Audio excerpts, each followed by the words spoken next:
Buenas tardes, hermanos. Dios les bendiga. Les invito a abrir la palabra del Señor en el libro de Génesis, capítulo 15. Vamos a continuar con el estudio de la palabra del Señor en el libro de Génesis, donde nos relata los principios y los orígenes del mundo. Génesis capítulo 15, vamos a leer los versículos del 1 al 21. Y dice así la palabra del Señor. Después de estas cosas, la palabra del Señor vino a Abraham en visión, diciendo: No temas, Abraham, yo soy un escudo para ti, tu recompensa será muy grande.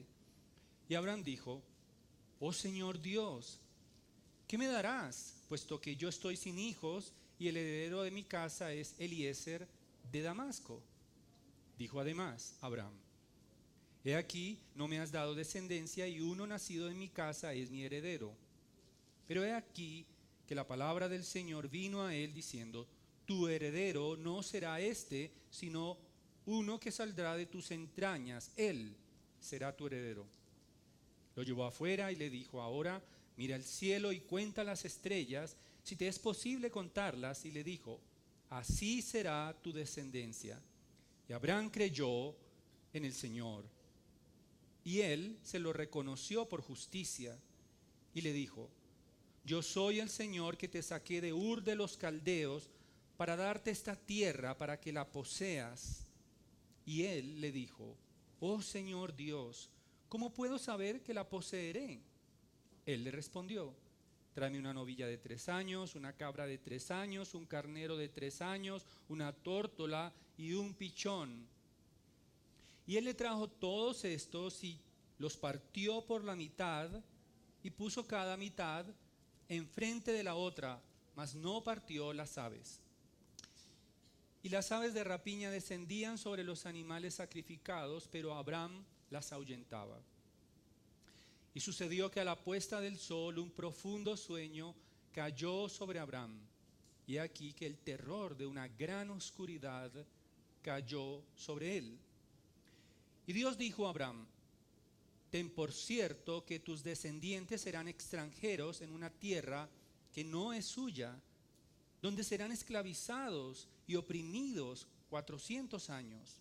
Mas yo también juzgaré a la nación a la cual servirán, y después saldrán de allí con grandes riquezas.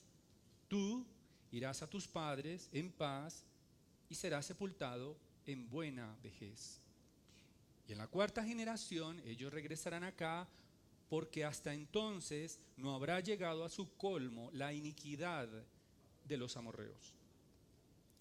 Y aconteció que cuando el sol ya se había puesto, hubo densas tinieblas, y aquí apareció un horno humeante y una antorcha de fuego que pasó por entre las mitades de los animales. En aquel día el Señor hizo un pacto con Abraham diciendo: A tu descendencia he dado esta tierra desde el río de Egipto hasta el río grande, el río Éufrates, los eneos, los ceneseos, los cadmoneos, los hititas, los fereceos, los refaitas, los amorreos, los cananeos, los gergeseos y los jebuseos. Oremos al Señor. Padre, te damos gracias en esta tarde ya que nos permites adentrarnos en tu palabra, que es inspirada por tu Espíritu y tiene el poder y la autoridad para transformar vidas. Ayúdame, Señor, a poder expresar la revelación de tu palabra sin error y poder, Señor, que podamos entender y comprender que la tierra nueva, el cielo nuevo es deseable, Señor, por nosotros, como Abraham lo deseaba, Señor. A ti sea el honor y la gloria por siempre en Cristo. Amén. Bien, hermanos, entonces hemos estado estudiando el libro de Génesis y, como decía hace un momento, es el estudio de los inicios de la tierra, del universo, que comienza en el capítulo 1. Sin embargo, hemos estado viendo la historia de Abraham y cómo Dios ha venido revelando su promesa a Abraham, y Abraham ha venido entendiendo el plan de Dios con él. Desde que en el capítulo 12, Dios en el versículos 1 en adelante dice: y el Señor dijo a Abraham, vete de tu tierra, de entre tus parientes y de la casa de tu padre, a la tierra que yo te mostraré. Allí haré de ti una nación grande y te bendeciré y engrandeceré tu nombre y serás bendición. Entonces Abraham ha venido entendiendo los propósitos de Dios en la posesión de la tierra, y ha venido entendiendo que Dios es su tesoro, como hace 8 días veíamos que rechazó la bendición del rey de Sodoma, porque entendió que el Dios Altísimo, es decir, el poseedor de los cielos y la tierra, es su recompensa. Y este propósito Dios se lo ha venido revelando paulatinamente. En el versículo 7 del capítulo 12 dice también: y el Señor se apareció a Abraham y le dijo, a tu descendencia daré esta tierra. Por lo tanto, Dios ya ha venido anunciando a Abraham la posesión de la tierra para convertirse en una nación grande. Y recordemos que para ser una nación necesitaba descendientes para poseer la tierra. Pero además de los descendientes, es decir, las personas, además de la tierra, necesitaba también más adelante una ley para establecerse como nación. Y cuando Abraham se separa de Lot, recordemos en el capítulo 13, Dios le hace observar la tierra alrededor para que pueda entender la magnitud de sus promesas, y por eso mira al norte, al sur, al oriente y al occidente. Por lo tanto, la tierra es un elemento importante en el cumplimiento de las promesas de Dios. Es lo que podemos ver y recoger hasta este momento, y por eso aquí en el texto, en el capítulo 15 de Génesis, entonces nos dice el versículo 1, después de estas cosas. Ahora Dios sella esa posesión de la tierra anunciada y desde ya que ha venido transmitiendo esa revelación a Abraham como un acto en el cual Dios entrega la posesión de la tierra a su descendencia, comprometiéndose de manera clara, unilateral, a través de una promesa irrevocable. Y es mi deseo, hermano, en esta mañana que comprendamos que el pacto de Dios con Abraham, así como garantizaba la posesión de la tierra como algo ineludible, irrevocable, de esa misma manera nosotros entendamos que la posesión del nuevo cielo y de la nueva tierra es un hecho irrevocable también por la gracia y el poder de Cristo. Porque la tierra es el lugar donde finalmente se va a completar el plan de redención de Dios, que comenzó en la tierra y terminará en la tierra. Y para estudiar este capítulo, dividido en 4 secciones, la primera, del versículo 1 al 6, vamos a estudiar los destinatarios del pacto. De los versículos 7 al 16, las características del pacto. El versículo 17, la incondicionalidad del pacto. Y por último, los versículos 18 al 21, la vigencia del pacto. Bien, entonces entremos ya en el estudio del texto. Los versículos 1 al 6, entonces, vemos que dice: después de estas cosas, la palabra del Señor vino a Abraham en visión diciendo: no temas, Abraham, yo soy un escudo para ti, tu recompensa será muy grande. Y el texto no nos dice concretamente cuál es el temor de Abraham.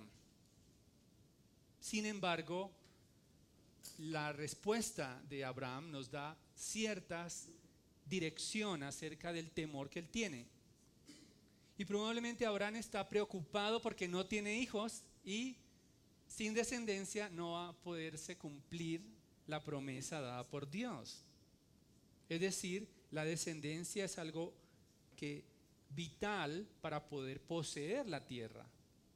Hasta ese momento, Eliezer, la Reina Valera le dice el Damaseno, en la versión de las Américas nos dice que es Eliezer de Damasco, es la persona la cual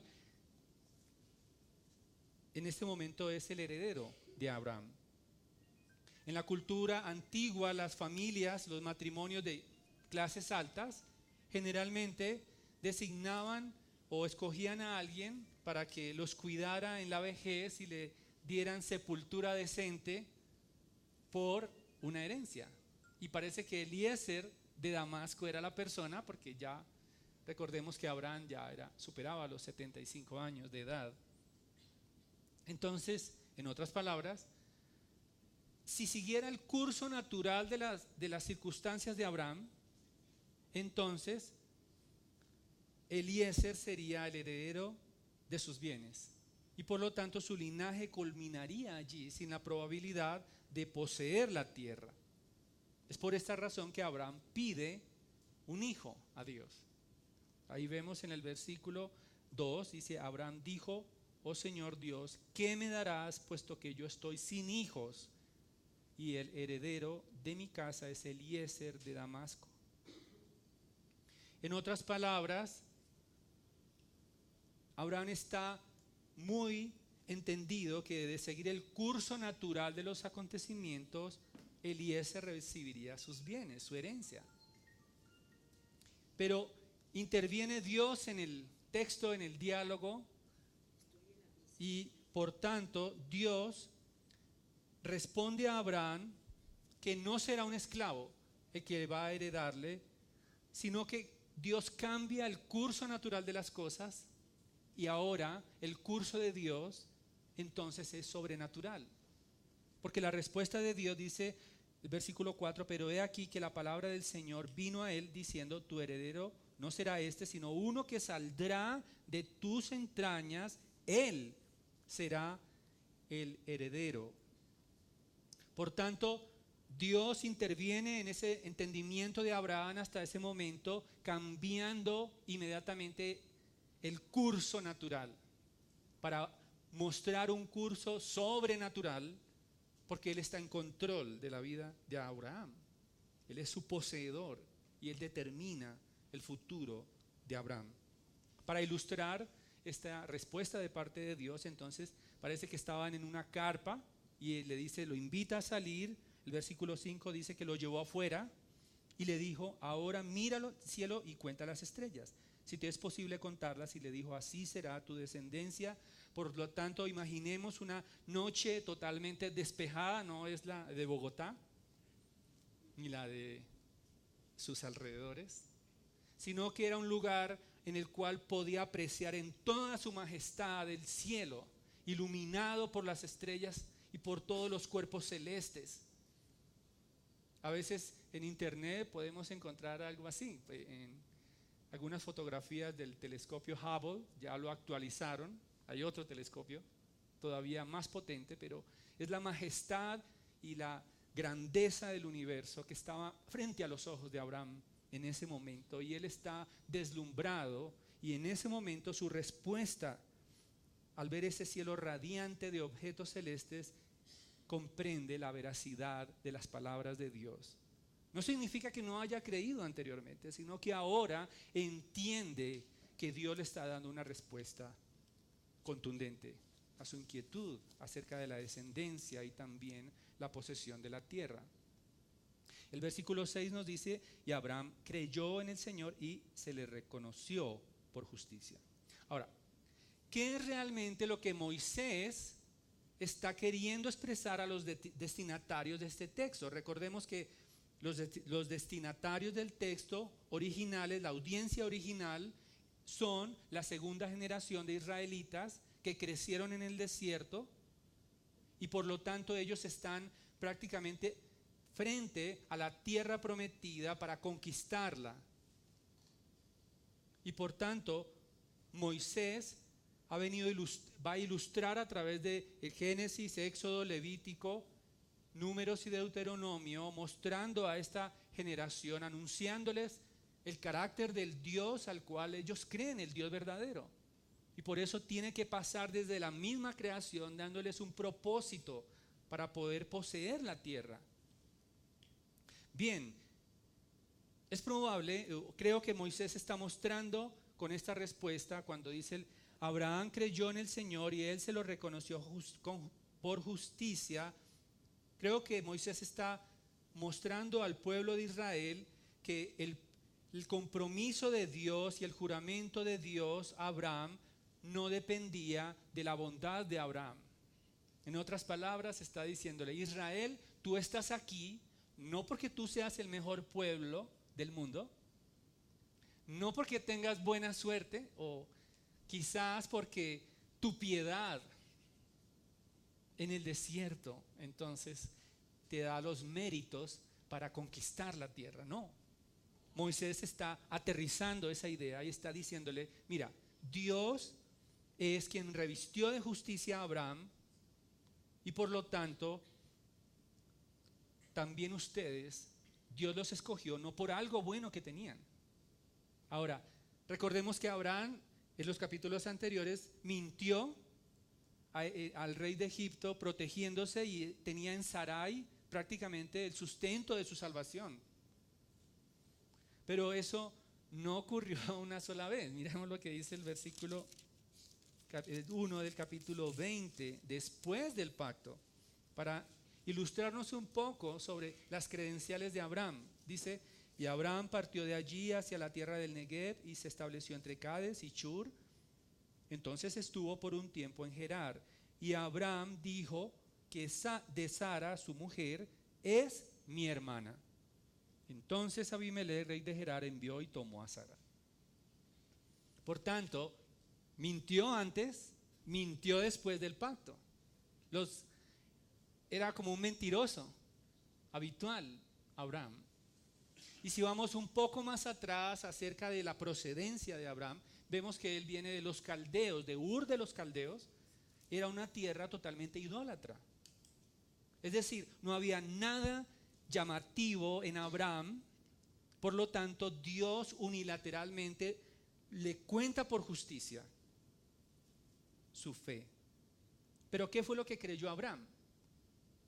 Abraham creyó que Dios era su escudo y recompensa, que eso lo estamos viendo como Abraham está confiando cada vez más en Dios. Pero en este momento Abraham está reconociendo que Dios le daría un hijo y que Dios le daría descendencia. En otras palabras, Abraham está creyendo que Dios es el autor de la vida, que Dios es capaz de proveer vida en medio de la muerte, la esterilidad de su esposa. Abraham está entendiendo y creyendo que Dios es capaz de formar toda la descendencia, que es capaz de tomar la tierra más adelante. Eso es lo que está creyendo Abraham.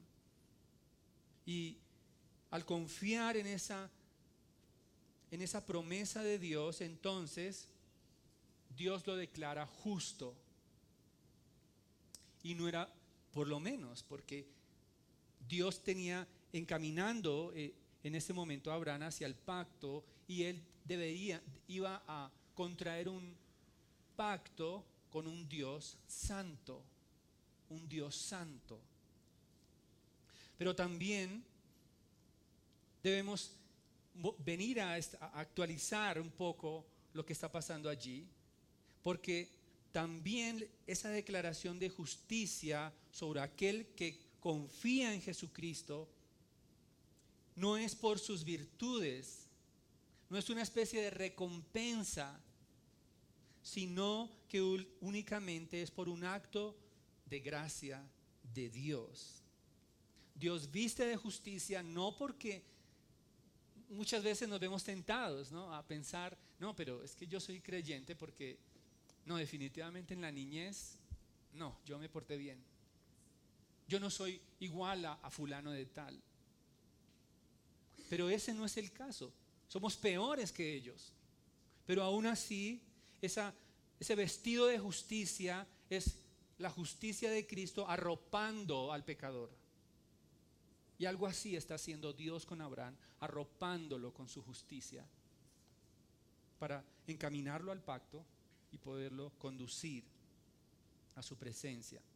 Y eso lo recuerda el apóstol Pablo en Romanos 4:3, este mismo texto, y en Gálatas 3:6, para recalcar que la salvación no es por obras, para recalcar que no hay nada bueno en nosotros que podamos presentar a Dios sin los méritos de Jesucristo.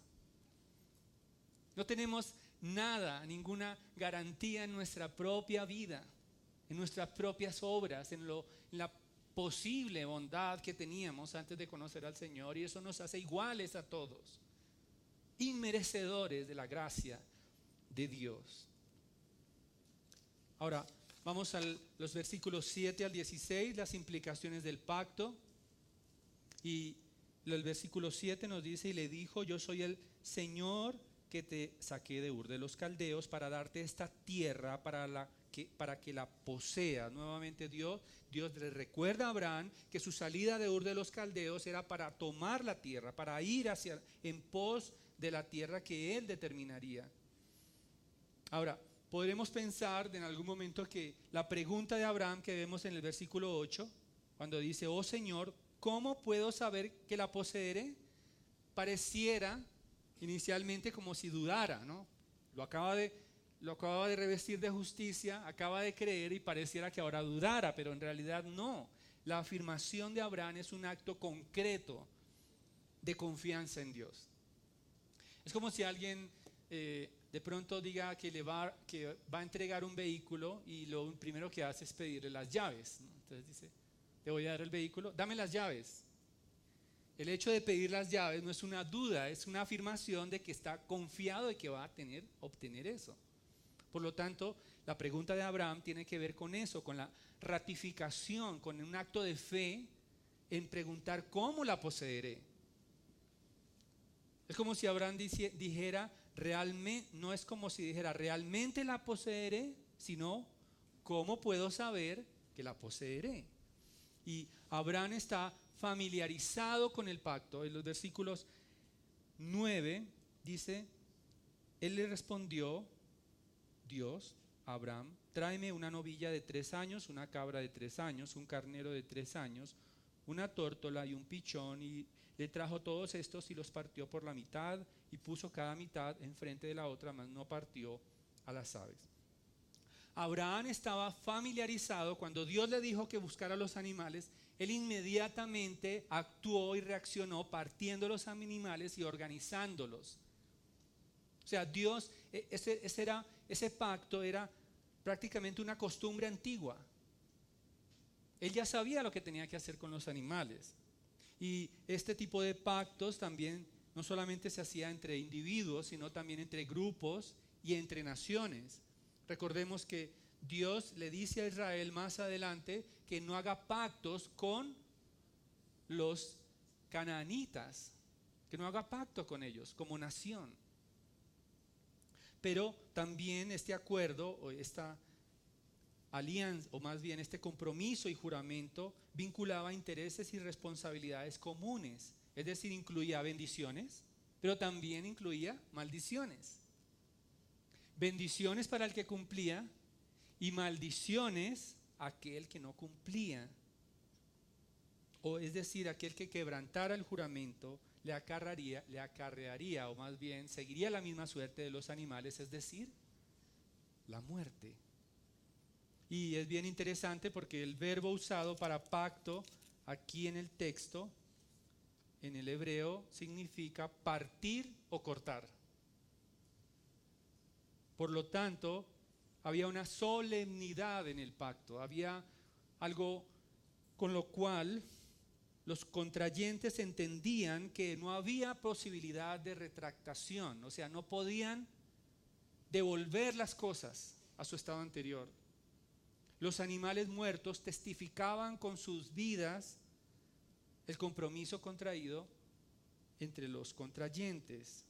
Por lo tanto, sus efectos serían perpetuos, los efectos del pacto. Y en el versículo 11 nos dice, y las aves de rapiña descendían sobre los animales sacrificados, pero Abraham las ahuyentaba. Abraham está ahuyentando y es interesante que Moisés nos señale este detalle en el texto. Probablemente está mostrando a Israel que Abraham estaba protegiendo el pacto, que estaba defendiendo el pacto. Estaba motivado por la fe, ahuyentando las aves, entendiendo que si algo le sucedía a sus animales muertos, entonces el pacto no se llevaría a cabo. Por lo tanto, es un acto de fe. Y probablemente Moisés está diciéndole a Israel: cuida tu pacto también, protégelo activamente por fe. Versículo 12 nos dice: y sucedió que a la puesta del sol un profundo sueño cayó sobre Abraham. Y he aquí que el terror de una gran oscuridad cayó sobre él. Dios estaba durmiendo a Abraham en ese momento, estaba permitiendo que cayera en un profundo sueño. ¿Por qué? Porque él no estaría como responsable del pacto. Él no tendría ningún compromiso con Dios. Dios no exigiría a Abraham un comportamiento particular. Dios además le dice a Abraham, versículo 13: ten por cierto que tus descendientes serán extranjeros en una tierra que no es suya, donde serán esclavizados y oprimidos 400 años, mas yo también juzgaré a la nación a la cual servirán, y después saldrán de allí con grandes riquezas. Dios está mostrándole a Abraham que el pacto va a llevar un tiempo en que se va a desarrollar y cumplir. Su descendencia va a tomar años para que crezca, se multiplique y esté apta para poseer la tierra, de la cual saldría con riquezas. Y Moisés está mostrando a Israel, a esa segunda generación, que lo que sucedió en Egipto no fue un acto de castigo para ellos, que fue el desarrollo de los planes de Dios. Es decir, los propósitos de Dios estaban inmersos en ese tiempo de esclavitud, no eran una casualidad, sino el desarrollo de la promesa, porque era una implicación que tenía el pacto. Ahora, el versículo 14 nos dice: mas yo también juzgaré a la nación a la cual servirán, y después saldrán de allí con grandes riquezas. Tú irás a tus padres en paz y serás sepultado en buena vejez.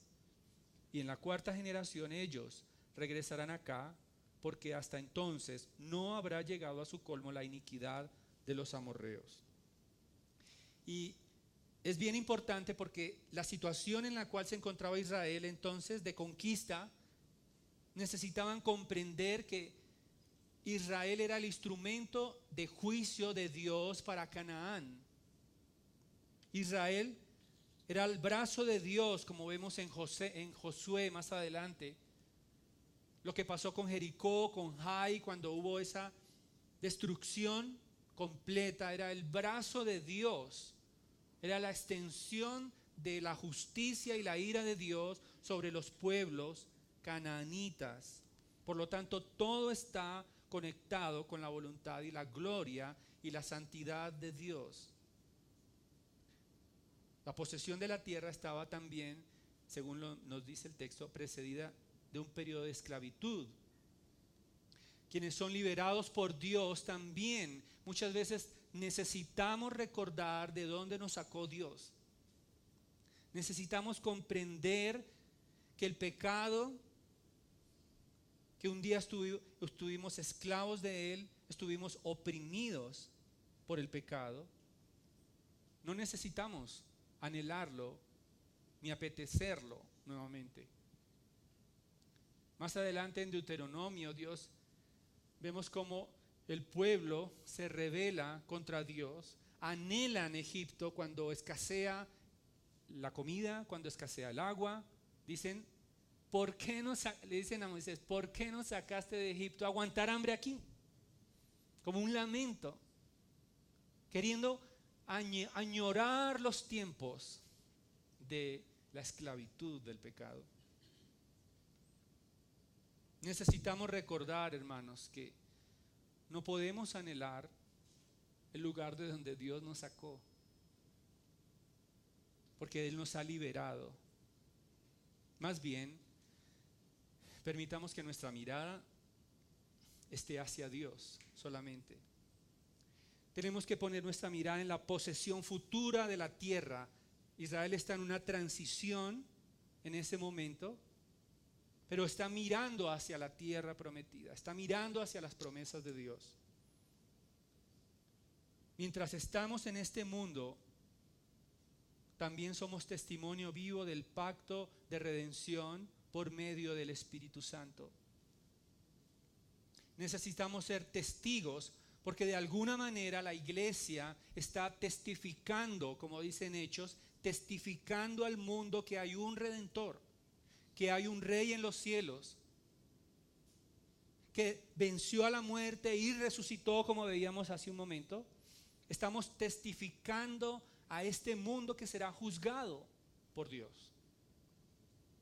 Por lo tanto, necesitamos meditar en eso, meditar en cómo estamos viviendo para Dios y dónde está puesta nuestra mirada. Si está en este mundo, si estamos añorando el pasado en el cual estábamos esclavos y oprimidos. El versículo 17 nos dice también que hay una incondicionalidad del pacto. Y aconteció que cuando el sol ya se había puesto, hubo densas tinieblas, y aquí apareció un horno humeante y una antorcha de fuego que pasó por entre las mitades de los animales. En otras palabras, Dios, esas tinieblas lo que hacen es resaltar la luz de esa antorcha encendida donde está la presencia de Dios. Dios está asumiendo la responsabilidad del pacto. Mientras Abraham duerme, él asume unilateralmente el compromiso con Abraham. Dios está pasando por entre los animales muertos.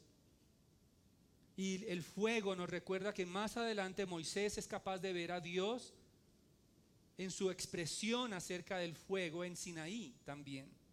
Por lo tanto, Dios está asumiendo toda la responsabilidad del pacto. Es más, no le está poniendo ninguna condición a Abraham. Aún la incredulidad y negligencia de Abraham o Israel no invalidaría el pacto. Eso es bien importante. Porque de ahí en adelante, cuando vemos los jueces, encontramos un desastre. Ese proceso cíclico de caída, de arrepentimiento, de rebelión y de idolatría, pero Dios vuelve otra vez y toma el control por su pacto. Este tema del pacto y la incondicionalidad del pacto nos ayuda a poder entender y comprender el Antiguo Testamento también. Cuando Dios le dijo a Abraham que saliera de su tierra, de su parentela, eso no era una condición del pacto. Algunos comentaristas dicen que era como una invitación a Abraham para tomar la promesa. Dios está diciéndole a Abraham que la posesión de la tierra es un hecho cierto. La posesión de la tierra es irrevocable, porque Dios está comprometiendo su propia existencia al pasar por entre los animales muertos. Dios está diciendo: yo me comprometo contigo a darte esa tierra, y no hay nada en el cielo ni en la tierra que podrá invalidar ese pacto, porque es un pacto eterno, perpetuo, como el carácter de Dios. Como poseedor de todo, Dios se compromete a entregar la tierra, porque Él es el dueño absoluto de todas las cosas. Dios se hace responsable entonces del pacto. Lo que Dios hizo aquella noche, comprometiendo su palabra al establecer este pacto, es un contrato irrevocable.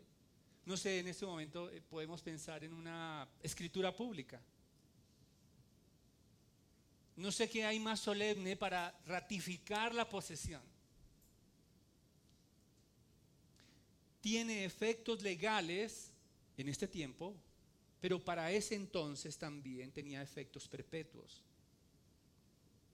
Pero no solo ese compromiso era de entregar la tierra a la descendencia de Abraham, sino también Dios implícitamente está asegurando que Él va a hacer bendición a todas las familias de la tierra, como vemos en Génesis 12. Es una promesa incluida en el pacto y la vemos cumplida claramente en nuestro Señor Jesucristo, quien por el precio de su sangre, en una densa oscuridad que rodeaba la cruz, anteriormente les había dicho a sus discípulos: mi cuerpo será partido, molido por ustedes. Ya no son los animales muertos los que están divididos y con su sangre mostrando la fidelidad del pacto. Es Jesucristo mismo, con su sangre se constituye en el sacrificio. En solitario, Él quedó solo en ese momento frente a la justicia de Dios, comprometiendo su carácter y su existencia para otorgar una tierra nueva y un cielo nuevo a aquellos hijos de Abraham por la fe. Porque Dios opera de la misma manera en este tiempo.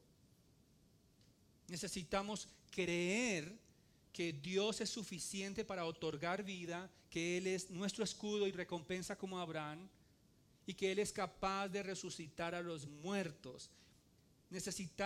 Aquel que no confía en Cristo necesita creer que Él es capaz de dar vida en medio de la muerte, que necesita la vida de Dios y necesita comprender su pecado. Por lo tanto, el pacto es incondicional. Dios ha comprometido su carácter y su existencia.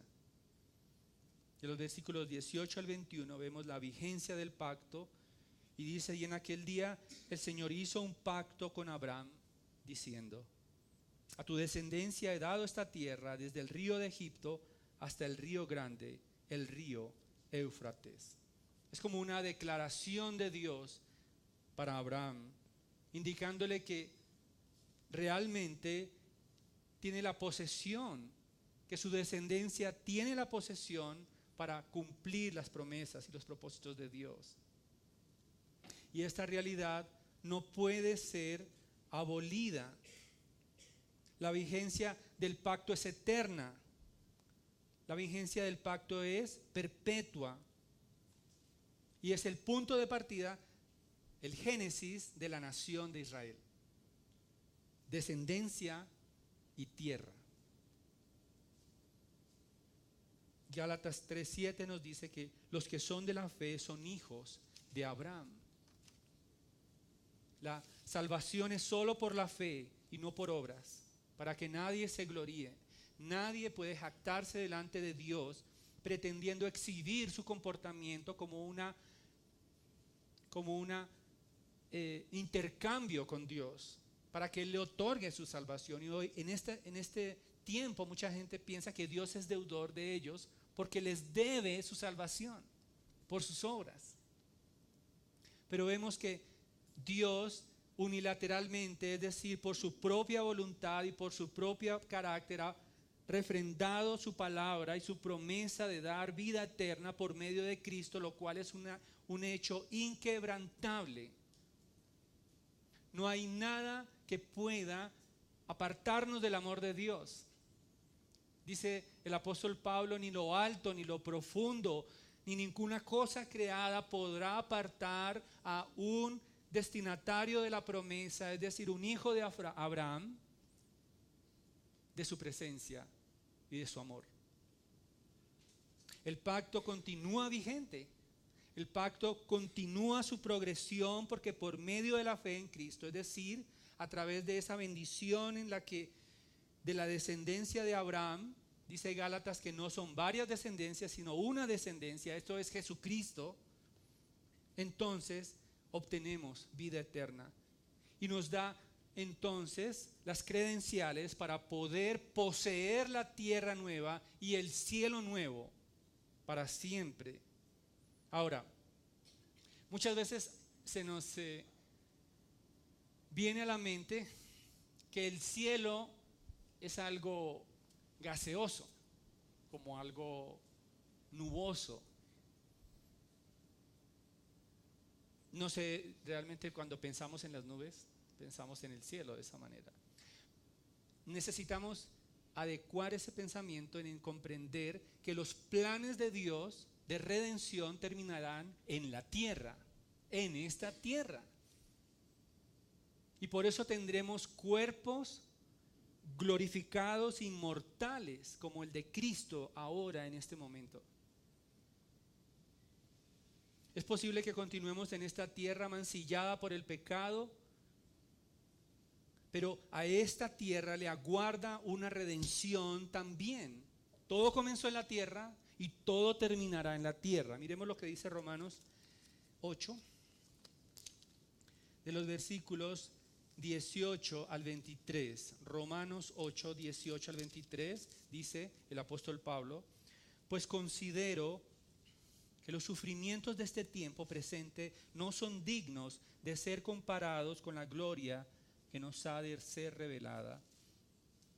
Y el versículo 19 del capítulo 8 de Romanos dice: porque el anhelo profundo de la creación es aguardar ansiosamente la revelación de los hijos de Dios.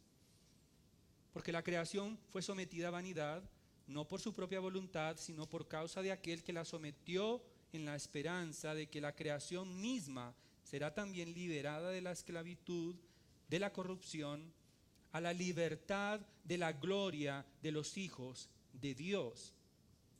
Pues sabemos que la creación entera aún gime y sufre dolores de parto hasta ahora, y no solo ella, sino que también nosotros mismos que tenemos las primicias del Espíritu, aún nosotros mismos gemimos en nuestro interior aguardando ansiosamente la adopción como hijos, la redención de nuestro cuerpo. Por tanto, esa resurrección de la cual Jesucristo es las primicias de esa resurrección, nosotros también seremos redimidos en nuestros cuerpos inmortales para vivir en una tierra inmortal. Dios no nos salvó, hermanos, para solamente librarnos del infierno. Muchas veces pensamos, no, ¿por qué Dios te salvó? No, para librarme del infierno.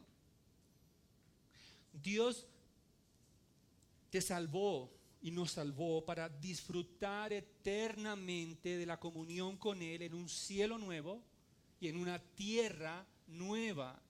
Porque esta tierra será refinada por Dios para que cumpla los propósitos de Él a futuro, que serán establecidos en esta tierra. Dios nos salvó no solamente porque pensamos, bueno, ¿tú eres salvo? ¿Qué bendiciones tienes de la salvación? Y pensamos, pues, no, pues tengo salud, tengo trabajo. Dios me ha bendecido con trabajo, salud, una familia y la comunión. Sin embargo, la redención no es el fin, sino el comienzo de nuestra posesión eterna en Cristo. Esta vida es solamente el comienzo de la redención, del desarrollo de la glorificación. Apocalipsis 21:4 nos dice: enjugará Dios toda lágrima de los ojos. No habrá pañuelos cleans en ese tiempo. No se necesitarán. Dice también: ya no habrá más muerte, no habrá funerarias, no habrá hospitales, no habrá enfermeros, no habrá salas de espera en las salidas de urgencias. No habrá más muerte. No habrá más llanto. Ya no habrá lamentos.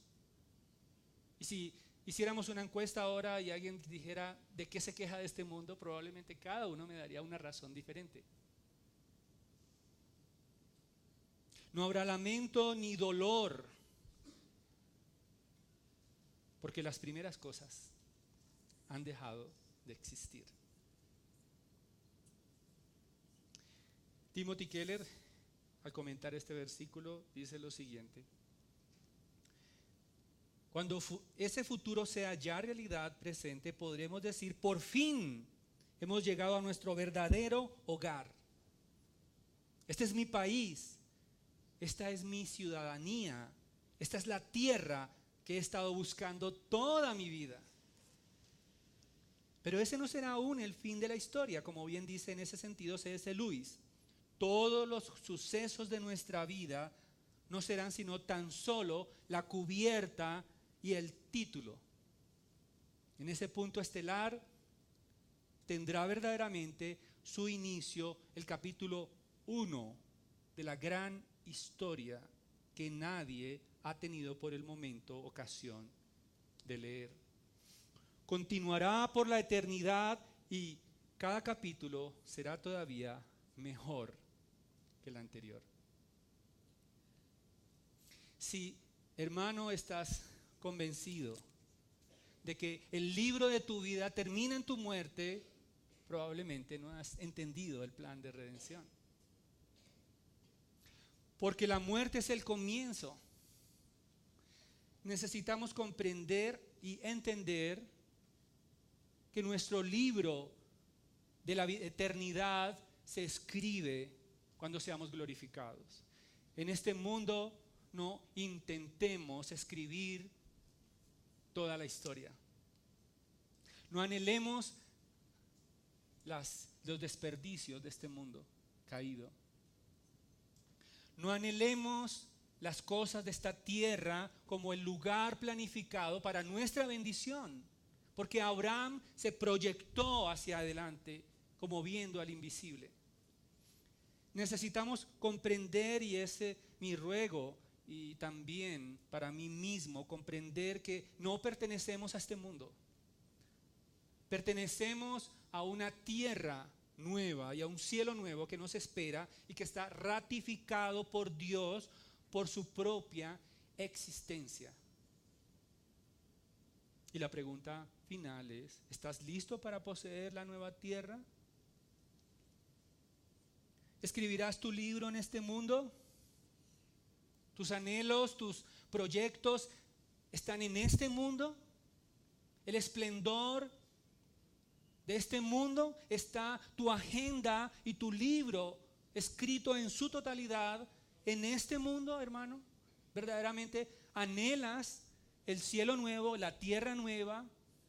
¿O estás haciendo tu carpa en este lugar, en este mundo?